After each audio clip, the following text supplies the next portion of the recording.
Welcome to the fascinating world of ecology. Here, we explore the intricate relationships between living things and their environment. Let's begin with the basics: organisms and populations. An organism is any living thing, a single individual like you, me, a majestic elephant, or even a tiny ant.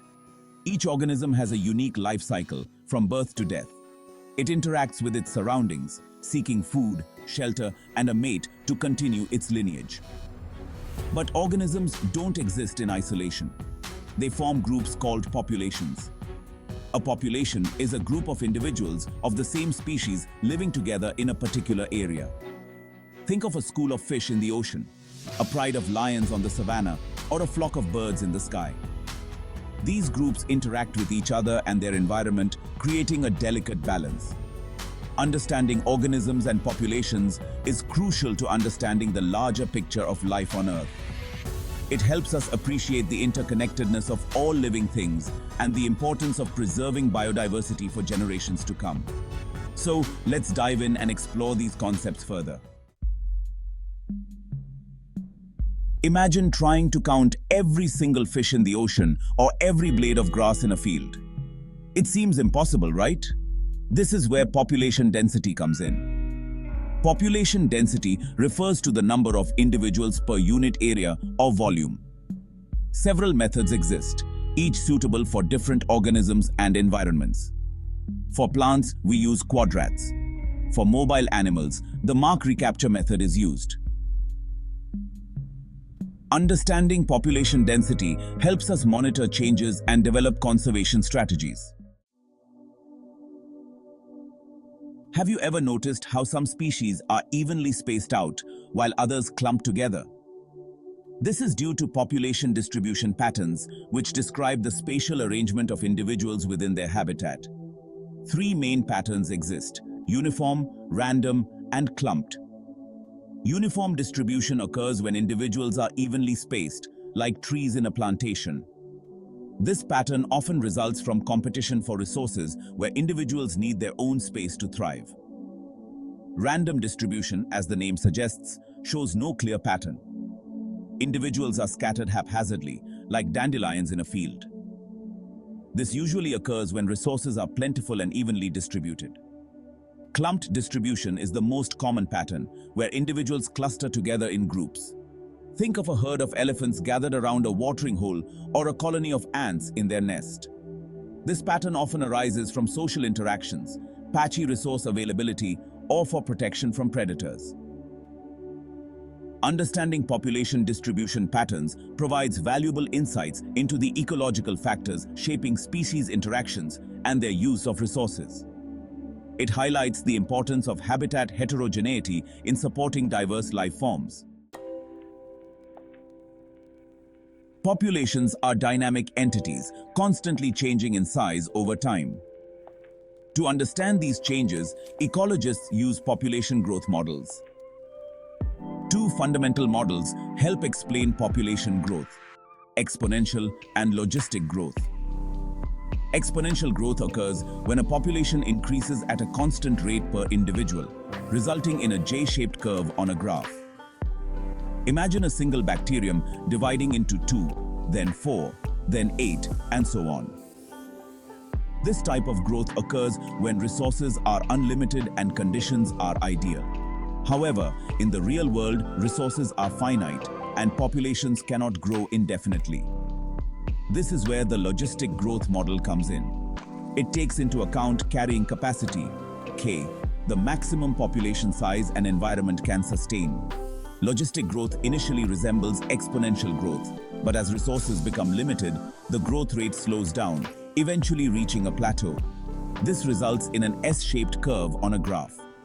These models provide a framework for understanding how populations grow and the factors that limit their growth. They are essential tools for predicting future population trends and managing resources sustainably. Section 5. The Balancing Act. Factors regulating population growth.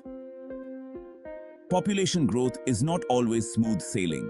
Numerous factors, both biotic, meaning living, and abiotic, meaning non-living, act as checks and balances, regulating population size.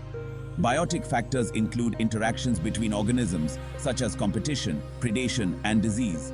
For example, increased competition for food can limit population growth, while predation can reduce prey populations. Disease outbreaks can also cause sharp declines in population size. Abiotic factors include physical and chemical factors in the environment. These include temperature, sunlight, water availability, and natural disasters. Extreme temperatures can limit the distribution of species, while droughts can devastate populations dependent on water sources. Natural disasters, like wildfires or floods, can cause sudden and drastic changes in population size. The interplay of these factors creates a dynamic equilibrium, preventing any one species from dominating an ecosystem. Understanding these regulatory mechanisms is crucial for predicting how populations might respond to environmental changes, both natural and human-induced. Section 6. Survival of the fittest. K strategists versus R strategists. Within the grand tapestry of life, species have evolved different strategies to survive and reproduce. Two broad categories, K strategists and R strategists, represent contrasting approaches to life history. K strategists are like the wise old elephants of the animal kingdom. They are typically large, long-lived, and produce few offspring, but invest heavily in their care. Think of elephants, whales, and primates. Their populations tend to be stable, hovering near the carrying capacity, or K, of their environment. They thrive in stable, predictable environments. Our strategists, on the other hand, are like the opportunistic dandelions. They are typically small, short-lived, and produce many offspring with little parental care. Think of insects, rodents, and bacteria. Their populations can fluctuate dramatically, experiencing rapid growth followed by crashes. They excel in unpredictable environments, capitalizing on favorable conditions. Neither strategy is inherently superior. Each is adapted to different environmental conditions. Understanding these strategies helps us appreciate the diversity of life on Earth and the challenges species face in a changing world. The web of life. Interactions within and between species. Life is not a solitary endeavor. Organisms constantly interact, shaping energy and nutrient flow. These interactions create a complex web of life. Competition occurs for limited resources like food or mates. Predation is where one organism kills and consumes another. Mutualism benefits both species, like bees and flowers. Parasitism benefits one at the expense of the other, like ticks on dogs. Understanding these interactions is crucial for comprehending life's complexity. The human footprint, our impact on populations. Humans profoundly impact populations and ecosystems worldwide. Driven by population growth and consumption, our actions leave an undeniable footprint. Habitat destruction from agriculture, urbanization, and resource extraction leads to biodiversity loss. Converting natural habitats fragments populations and disrupts ecological processes. Overexploitation depletes countless species. Pollution poses significant threats to populations. Recognizing our impact is the first step towards ensuring future well-being. Section 9.